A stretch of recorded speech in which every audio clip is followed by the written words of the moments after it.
I started out with the Seattle Sonics in 1993. I took a job as an intern there, running stats, game nights, working on the game ops side, just a volunteer position, and had a chance. They said, hey, we need somebody to sell season tickets at night, and it's kind of a part-time thing. So I said, hey, I'd love to do it. Went in there and knocked it out of the park, and they were building a new train. This was in 93.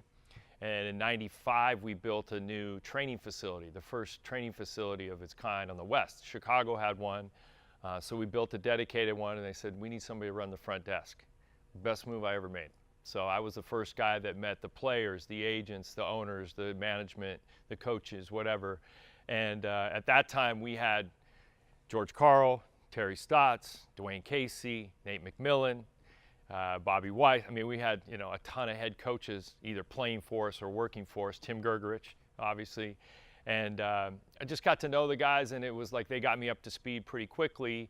Well, George said, hey, go pick up my agent one day. And I said, who do I look for? He's like, I'll just go look for a surfer guy at the airport. So I went there to pick up Warren, and sure enough, that was, how we met back in 95. So you surfed?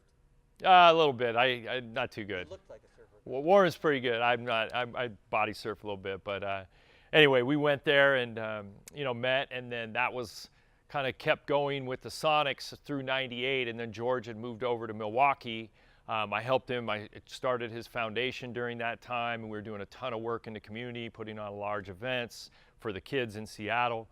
When he moved to Milwaukee, I was like, you know what? I don't know if Milwaukee's my cup of tea, so I stayed in Seattle. What year was that? That was '98. And then from there, matriculated down into Southern Cal in '01. But Warren and I developed a great relationship during that time in Seattle, carried it on.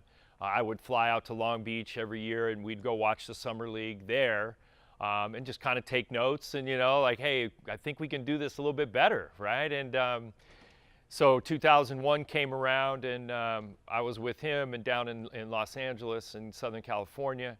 And then after that, he called me up and says, hey, I got an opportunity. What do you think? And I said, I think we can make this work if you're willing to, let me kind of do what I do, you do what you do. So essentially we were a good partnership and cohesion together.